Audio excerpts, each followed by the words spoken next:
आपका स्वागत है। मैं हूं अनिल ठाकुर। कांग्रेस ने हिमाचल प्रदेश में अपने कई विधायकों की बगावत की घटना के करीब 8 महीने के बाद और लोकसभा चुनाव में हार के बाद प्रदेश कांग्रेस कमेटी यानी पीसीसी की पूरी इकाई को तत्काल भंग कर दिया। प्रतिभा सिंह ने अप्रैल 2022 में प्रदेश कांग्रेस कमेटी की अध्यक्ष की कमान संभाली थी। पार्टी ने पीसीसी की पूरी यूनिट के साथ ही जिला अध्यक्ष और ब्लॉक कांग्रेस कमेटियों को भंग करने का फैसला किया है। कांग्रेस सूत्रों का कहना है कि यह कदम संगठन के पुनर्गठन के लिए उठाया गया है। हालांकि इसे 8 महीने से पहले के राजनीतिक घटनाक्रम और उसके बाद कुछ अन्य घटनाक्रमों से जोड़कर भी देखा जा रहा है।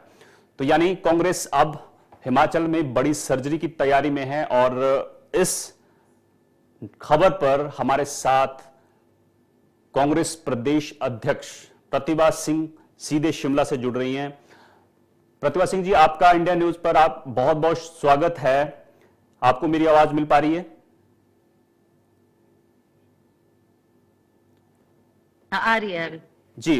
देखिए, कांग्रेस अध्यक्ष मल्लिकार्जुन खड़गे ने कल यह फैसला लिया है कि हिमाचल में कांग्रेस इकाई की जो पूरी चाहे ब्लॉक जिला लेवल पे सारी कमेटियां जो हैं उनको भंग किया जाए। क्या लगता है आपको कि ये फैसला जो है लोकसभा चुनाव की हार के बाद कांग्रेस का पुनर्गठन के लिए लिया गया है या फिर जो बगावत कांग्रेस में 8 महीने पहले देखने को मिली उसके बाद ये एक्शन लिया गया है? नहीं, ऐसा नहीं है जैसा ये माना जा रहा है कि लोकसभा के चुनाव के कारण हुआ या कोई अन्य इसमें कारण रहे। जब भी नया अध्यक्ष बनता है तो उसको वो पिछली कार्यकारिणी को भंग करके नए तरीके से उसको कमान संभाली जाती है कि आप अपनी सभी की सहमति से नई कार्यकारिणी बनाएं और आगे चलें और संगठन को मजबूत करने की बात करते थे। तो इसी संदर्भ में मैंने अपने प्रभारी से भी, हमारे जनरल सेक्रेटरी वेणुगोपाल से भी जी और खड़गे जी से भी 2-3 बार बात की और कहा कि बार बार बीच में कुछ इलेक्शन आते रहे, कुछ रुकावटें आती रही जिसकी वजह से हम नई कार्यकारिणी नहीं बना पा रहे थे। मैंने उनसे आग्रह किया कि आप इस बार, अब तो हरियाणा के चुनाव भी खत्म हो गए हैं, तो अगर आप इजाजत दें और नए सिरे से हमको काम करने की अनुमति दें तो हम संगठन को मजबूती दिलाने के लिए दिन रात काम कर सकते हैं।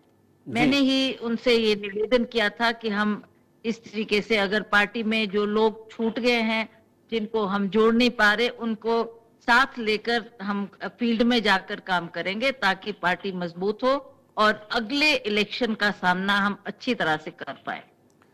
प्रतिभा जी, क्या लगता है आपको कि अब हिमाचल कांग्रेस में सब ठीक है? जो 8 महीने पहले आपकी भी बहुत सारी शिकायतें थी कि संगठन और सरकार में तालमेल नहीं है, आपने हाईकमान से शिकायत भी की थी, क्या उसके बाद चीजें सुधरी हैं? क्या सरकार में संगठन और सरकार में तालमेल दिख रहा है अब शिमला में? देखिए, मैं आपको ये बात स्पष्ट तौर से कहना चाहती हूँ कि संगठन की जहां तक बात है, संगठन से ही सरकारें बनती हैं।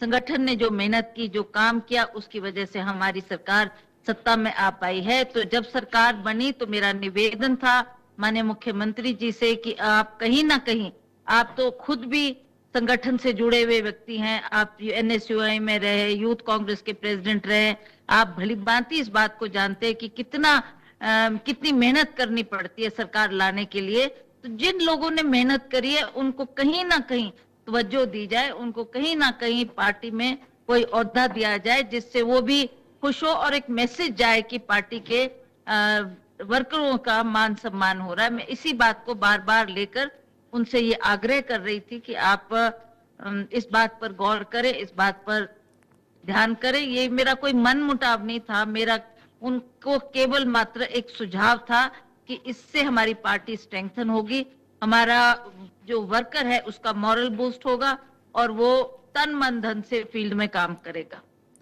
आज क्या सुखविंदर सिंह सुक्खू से आपके संबंध वैसे ही हैं जैसे पिछले 8 महीने पहले थे या फिर दूरियां बढ़ी या घटी हैं? थोड़ा दर्शकों को बताइए, हिमाचल के दर्शक आपको देख रहे हैं इस वक्त। मेरी कोई व्यक्तिगत किसी से कोई नाराजगी नहीं है। प्लीज आप इसमें इस तरीके का इसको पेंट मत करें, इस पिक्चर मत दें कि हमारी कोई व्यक्तिगत नाराजगी है, कोई हमारे में दूरियां हैं, वो सरकार में है, वो मुख्य है सरकार के, और मैं पार्टी की जिम्मेवारी संभाली हुए हूँ, तो हमारे में तालमेल होना चाहिए। हम में आपस में कोई भी बात हो तो मैं उनसे जाकर कहती हूँ कि ये बात मुझे लगता है कि इस तरीके से होनी चाहिए।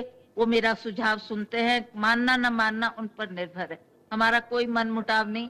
पर जब जब भी मुझे ये ठीक लगा कि नहीं, मुझे उनसे जाकर अपने पार्टी के वर्कर के हित में बात करनी है, तब मैं गई और मैंने उनसे बात की। और अभी भी जब ये कार्यकारिणी भंग करने की बात हो रही थी, मैंने उनसे निवेदन किया कि मैं कई बार इस बात को हाईकमांड को बोल चुकी हूँ, तो आप भी अगर इस बात को कहेंगे तो हम काम करना शुरू करें। ये मेरा एक जो मकसद था, उसको लेकर मैंने उनसे आग्रह किया। और माननीय मुख्यमंत्री जी ने मुझे ये कहा कि हम एक जॉइंट लेटर लिख देते हैं खड़गे जी को, उसमें मैं भी साइन करूंगा, आप भी साइन करें, और हम इसको भेजकर उनसे आग्रह करेंगे कि पिछली कार्यकारिणी को भंग करके आप नई कार्यकारिणी बनाने का हमें सहमति दें। मुझे खुशी है कि उन्होंने इस बात को सुना और इस बात पर कदम उठाया, जिससे हमारी पिछली कार्यकारिणी भंग हुई। और जो नए कार्यकारिणी अब हम बनाएंगे, हमारा प्रयास रहेगा कि जितने भी हमारे सक्रिय पार्टी के वर्कर हैं उसमें उनको जोड़े, उनके साथ मिलकर तालमेल बनाकर हम हर फील्ड में जाकर पार्टी को स्ट्रेंथन करने का काम करें, ये मेरा मानना है। इसीलिए मैं इंतजार कर रही थी कि जब ये कार्यकारिणी जो पिछली है उसमें कई निष्क्रिय लोग भी थे, जिन्होंने ना लोकसभा चुनाव में काम किया, ना विधानसभा में कहीं नजर आए, तो ये भी कुछ रिपोर्ट्स हमारे पास आई थी। और कुछ लोग ऐसे थे जो पार्टी का एक ओहदा लेकर अब सरकार में भी एडजस्ट हो गए। अब वो जिम्मेवारी बहुत बड़ी है उनके पास, सरकार की जिम्मेवारी, तो उनके पास इतना टाइम नहीं होता कि वो संगठन में टाइम दे पाए। तो हमारा यही आग्रह था कि उनसे भी निवेदन करें कि आप ये पद किसी और को दें जो पार्टी में काम भी करे और अपने वर्करों को भी साथ जोड़कर पार्टी को सशक्त करने की बात करें। मैम, बीजेपी कह रही है कि ये एक एक्शन हुआ है कांग्रेस, हिमाचल कांग्रेस पर, और जो अंतर्कलह थी वो फूटकर सामने आई है, ये बीजेपी आरोप लगा रही है। क्या लगता है आपको कि बीजेपी जो है वो राजनीति कर रही है, और बीजेपी ये भी कह रही है कि आरोप हम पे लगा देंगे कि हम ऑपरेशन लोटस कर रहे हैं, कि अंतर्कलह तो कांग्रेस में खुद है? ये बिल्कुल निराधार बात है, इसमें कोई तथ्य नहीं है। उनको तो हर बार चाहे वो इलेक्शन का समय हो, चाहे और कोई बात हो, उस पर किसी के ऊपर आरोप ही आपने लगाना है। अब हमारे अंदर क्या है, उनको क्या इसकी जानकारी है? अब इस तरीके के आरोप लगाकर अगर वो कहेंगे कि अंतरकला है, हमारे में कोई अंतरकला नहीं है। मैं आज भी बड़े खुले मन से माननीय मुख्यमंत्री से मिलने के लिए जाती हूँ, उनसे बात करती हूँ, जो मुझे सुझाव उनको देने वो उनके सामने रखती हूँ। हमारा कोई मन मुटाव नहीं है, हम बड़ी अच्छी तरह से हर फंक्शन में मिलते हैं, बातचीत करते हैं, और कोई बात अगर हो, और मेरा तो स्वभाव भी ऐसा है कि मैं दिल में कोई बात नहीं रखती, जो भी बात है स्पष्ट तौर से मुंह पे बात करती हूँ। तो मैंने अपने सुझाव उनके सामने रखे। हम जब भी जरूरत पड़ती है तो हम आपस में बैठ के बातचीत करते हैं और निर्णय लेते हैं कि क्या करना है। ठीक है। जयराम ठाकुर जो हैं वो हरियाणा चुनाव के बाद उन्होंने कहा था कि मैंने हरियाणा में बहुत सारी प्रेस कॉन्फ्रेंस की और जो हिमाचल की गारंटियां उनको गिनाया, और गारंटियों के चलते कांग्रेस की हरियाणा में हार हुई। आपको क्या लगता है कि ये इसमें कितना सच है, और महाराष्ट्र और झारखंड में भी बीजेपी इस मुद्दे को उठा रही है, यानी हिमाचल को हथियार बना रही है बीजेपी? देखिए, मुझे बड़ी हैरानी है कि इनको इस तरीके की घटिया बातें करने का मौका मिल रहा है, और ये बार बार कांग्रेस पे ही आरोप लगाते हैं। आप अपना काम करें, आप फील्ड में जाएं, हमारी क्या कारण रहे, that we have not to tell them कि किस कारण से हम हरियाणा हमने लूज किया, that is not the point. But ये अननेसेसरली इस बात को इतना बढ़ावा दे रहे हैं कि हिमाचल प्रदेश में जो हमने गारंटीज दी थी, माननीय मुख्यमंत्री जी ने कहा है, बार बार ये कहा है कि हमने 5 साल में ये गारंटीज पूरी करनी है। हम धीरे धीरे, चाहे वो हमारे ओपीएस का मामला था, ओपीएस भी हमने लागू करके दिया है, ओल्ड पेंशन स्कीम लागू की है। दूसरी बात, हमने महिलाओं को देने की बात की है, जिसकी शुरुआत मुख्यमंत्री ने लाहौल स्पीति से की, वहां की महिलाओं को दिया है। अभी हाल में ही वो डोडरा क्वार हमारा इंटीरियर एरिया है रोडू का, वहां गए थे, वहां भी उन्होंने महिलाओं को ये धनराशि दी है। तो धीरे धीरे वो हर एक क्षेत्र में जाकर ये गारंटी पूरा करने की बात कर रहे हैं। हमें गर्व है कि हमारी कांग्रेस की सरकार ने जो गारंटीज दी है वो हमने गारंटीज समय के साथ उसको पूरा करने पर हम भी वचनबद्ध है, और हम हर प्रयास हमारी सरकार कर रही है कि हम हर गारंटी पर खरे उतरे और जो हमने लोगों को प्रॉमिस किया है उन कामों को फुलफिल करें। एक और चीज जो हिमाचल की जनता जानना चाहती है, कंफ्यूज है हिमाचल की जनता, क्योंकि आप कहते हैं कि आर्थिक संकट नहीं है हिमाचल में, बीजेपी कहती है आर्थिक संकट है। हकीकत में क्या है? क्या हिमाचल में चाहे सैलरी का इशू हो, चाहे राजस्व का इशू हो, वो सच में है? क्योंकि सैलरी लेट आने पर बीजेपी उसको मुद्दा बना रही है, और इसके अलावा ओपीएस का मुद्दा है, तमाम चीजों को लेकर सरकार को घेर रही है भाजपा। लेकिन सरकार और आपका स्टैंड यह है कि कोई आर्थिक संकट नहीं है, हम हिमाचल को आत्मनिर्भर बना रहे हैं। बिल्कुल, आप सब जानते हैं कि ये कोई पहली बार नहीं है। हिमाचल प्रदेश में अभी पिछले साल कितनी बड़ी आपदा आई, उस वक्त किसी को अनुमान नहीं था कि हम इतनी हमारी हालत बिगड़ेगी कि हमें हर प्रदेश के हर कोने में नुकसान हुआ, चाहे वो पुल बह गए, चाहे सड़कें टूट गई, चाहे पहाड़ गिर गए, चलो कितने लोग मर गए।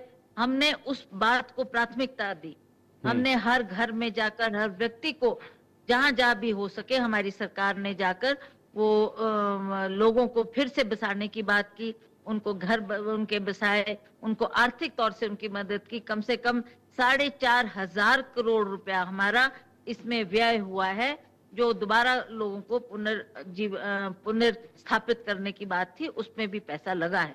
और उसके बाद हमने कहा अब हम सरकार की जो वायदे हैं उनको पूरा करने के लिए भी चरणबद्ध तरीके से हमारी सरकार काम कर रही है, और हम उन प्रोमिसेस को भी फुलफिल धीरे धीरे एक के बाद एक करी जा रहे हैं।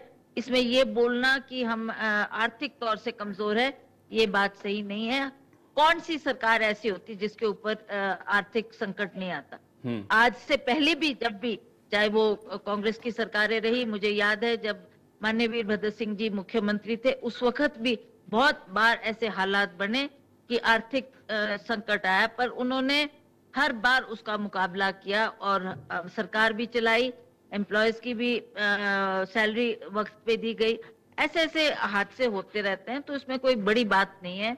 सरकार जानती है कि हमें कैसे आर्थिक स्थिति से जूझना है, किस तरीके से हमें लोगों की मदद करनी है, लोगों के वायदे पूरे करने हैं, तो उसमें लगी है। तो इस बात को बीजेपी बढ़ा चढ़ा के कह रही है कि हम आर्थिक संकट में फंसे हैं, ये है वो है, तो मुझे नहीं लगता है इसमें कोई ज्यादा तवज्जो देने की बात है। हमें मूलतः ये देखना है कि हमें प्रदेश को आगे कैसे बढ़ाना है, हमारे एम्प्लॉयज की सैलरी कैसे वक्त पे देनी है, कैसे डिजास्टर के समय हमें लोगों की मदद करनी है, ये हमारा मुख्य कारण है। हम इनकी बातों से ज्यादा प्रटर्ब होने वाले नहीं है। मैम, क्या आपको केंद्र सरकार से पूरी मदद मिल रही है? क्योंकि ये भी आरोप लगता है कि केंद्र से मदद नहीं मिल रही है, लेकिन जयराम ठाकुर कह रहे हैं कि अगर आपने एक महीने में 2 सैलरीज दी हैं तो पैसा कहां से आया? केंद्र से आया है।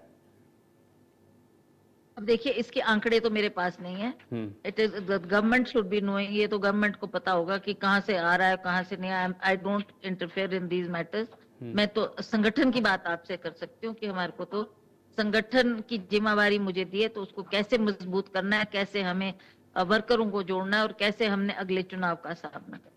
और इसके अलावा मैम, हिमाचल में लगातार जब विधानसभा सत्र चल रहा था उसके बाद संजौली मस्जिद विवाद हुआ, नेम प्लेट को लेकर बीजेपी ने बहुत बवाल किया।